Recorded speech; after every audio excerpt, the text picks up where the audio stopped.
And let's bring in Captain Tony McHale with the Ventura County Fire Department. Captain McHale, how is this firefight going? Well, this is as periodically happens here in California, this is a classic east wind or Santa Ana wind event, but this was a particularly extreme one. We had extreme fire weather yesterday when the fire started. We had gusts of wind up to 80 miles an hour, sometimes sustained winds at 60 miles an hour. So when you have those kinds of conditions, it's very dynamic and fast moving, and it's an enormous challenge for firefighters to try to take this on. So what we try to do is we pre-plan, we try to get additional resources when we anticipate this coming. When we know a wind event is coming, we upstaff, we get additional equipment out in the field, and then we want people to join organizations like VC Alert that gives them a pre-alert. Okay, we want them to be vigilant, pay attention to the news media. But, yeah, yesterday was definitely extreme fire behavior, and it threw us against the ropes pretty hard for a while. But today, the winds are starting to subside somewhat. They're still very dangerous. But what we had to do, we had to be in what we call a defensive posture yesterday, where life safety and structure protection were the number one priorities. But this was a challenge because the ember fallout from this fire, we had spot fires starting 2 miles ahead of the fire front.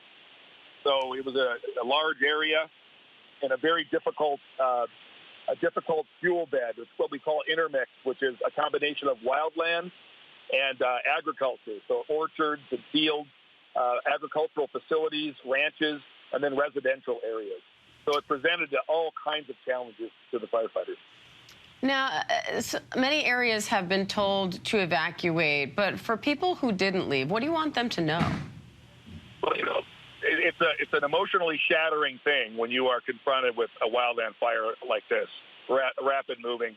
I tell people that nothing's more precious than your life. When those evacuation notices go out, when they start sending alerts out, we really request people to heed them. And here in Ventura County, we have a program called Ready, Set, Go, which people can go to the website, learn about it, harden and prepare their houses, have their go bags ready, and then also have a plan on where to rendezvous with family members, what items to take when you leave your house. This is all pre-planned. This is all something that we ask our citizens to do. So you can do that ahead of time. But when the time comes, you got to use your instincts, heed the warnings. We get our law enforcement partners out there. They usually go door to door. We send the alerts out. Obviously, some people want to stay. They're hesitant. And, of course, that's, I understand that we can't make people go. But it's a very stressful situation for firefighters because our first priority, our operational priority, is life safety. When we know that there are civilians still in the evacuation zone, it adds to our anxiety, and it can detract from us doing other fire suppression activities. So, again, we just tell people nothing's more precious than your life. When you see this coming, don't take chances, leave, evacuate. I mean, some of these images are just incredible. Do you have any sense of how long it will take you to get this fire under control? It's true. It is devastating to see. I've been doing this for 30 years, and these fires are definitely heartbreaking when they happen. And they're the ultimate challenge for firefighters. It's hard to say because everything that we do, all of our tactics and strategies that we use in the fire service are dependent on conditions, the conditions that are presented to us. So we adapt our tactics accordingly. That includes using aircraft. Sometimes in high winds, you can't operate fixed-wing aircraft, but you can operate helicopters. So we adapt. We try to make that happen. Sometimes you're in really steep terrain, and sometimes we use firing operations. There's a whole range of tactics that we use, and we have to be very flexible, and we have to adapt to the conditions as they are presented. Hopefully today, as the winds begin to die down, we're going to be able to go into a more offensive mode. Right now we're in a defensive mode, but we'll go into more offensive mode where we can really go direct on the fires.